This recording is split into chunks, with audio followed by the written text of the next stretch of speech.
Hey everyone, it's Mojaxx back in the DJcity UK lab. Now this might look a little bit unusual, but this is actually the look that I've been rocking over the past couple of weeks when recording the voiceovers for Tips and Tricks episodes. And that is because I moved into a new home office with a weird shape and no acoustic treatment, and I was getting crazy echo and reverb. And this is a very old school classic way of actually recording your voice without getting any reverb, and that is by putting a duvet over your head. There are some disadvantages to this. It's possibly a fire hazard, and also it's really, really hot in here. So I'm talking about ways today to mount acoustic foam to deaden up your space without causing damage to your walls. Very quick, very simple and easy to do. Let's get to it. In my old home setup, I had a whole wall of acoustic foam, which not only looked great as a backdrop, but also made for a really dead sound in the room for recording voiceovers, mixtape drops and that kind of thing. However, I had used spray adhesive to mount it all, which worked great, but when I came to move out recently, I discovered that not only had it left a ton of residue on the wall, but it also tore chunks out of the foam itself as I took it down. Therefore, in my new place, I wanted to find a better, less damaging solution. A lot of people use little T-pins, they're much less drastic, but you're still going to end up with tiny holes all over your walls. So I tried out another recommendation I'd seen, 3M command strips. These come in various types and sizes, all of which promise to be removable without doing any damage to your walls. A single acoustic foam tile doesn't weigh much at all, so can easily be mounted using the small strips designed for posters. I'm using 4 here as the tile is going on the sloping ceiling, but you can get away with just 2 at the top if you're hanging them on a vertical surface.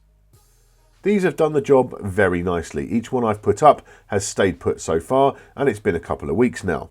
One issue with this though is that if you have a lot of tiles, it's not terribly economical buying loads of packs of strips. So I went out and hit up the local art store. There I got some A1 sized mount boards. These are nice and heavy cardboards designed for mounting artwork on walls for display. They don't warp too much when you glue the foam on, which is the next step. I used what was called in the store tacky glue, which is like a heavy duty PVA, but you could easily use spray glue if you prefer. I bought black fronted boards, which means if there's any small gaps between the tiles, you won't see them too much.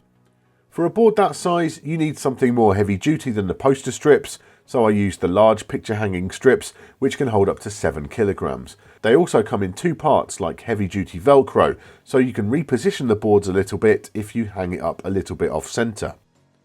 I've now had one of these boards above my head on the ceiling for 2 weeks, and it's held up perfectly fine. Really happy with the result. One extra thing to note, with the large strips taking so much weight, I decided to see how it would work for my Logitech C920 webcams, and it works great. Again, because the strips are in 2 parts, you can adjust the position and take it down when you need, and it supports the weight just fine. I'm sure there are lots of other applications like this for command strips that would be useful in a home studio, so please let us know in the comments if you've come up with any. So there you go, a very quick and simple way to mount acoustic foam in your home studio without causing any permanent damage to the walls or indeed to the acoustic foam itself. You know, having taken down a whole wall of stuff that I'd spray glued on there, not only did I leave a horrible mess on the wall itself, but also the foam itself. A lot of that got damaged in the back. You know, this is going to make sure that your acoustic foam lasts and you can reuse it over and over again, because it's not as expensive as you might think, but also, you know, you don't want to waste it. So definitely this is a great way to go.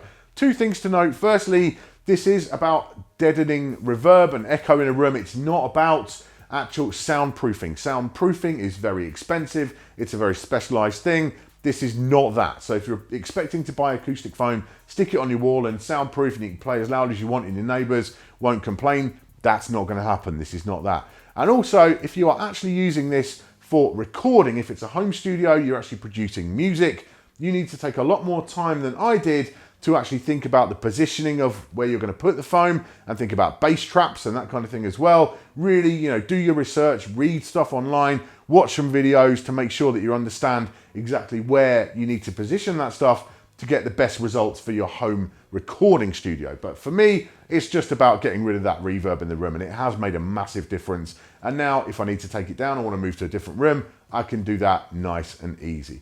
So there you go. Thank you very much for watching today. Make sure you subscribe for all our future tips, tricks and product reviews. I'll see you soon.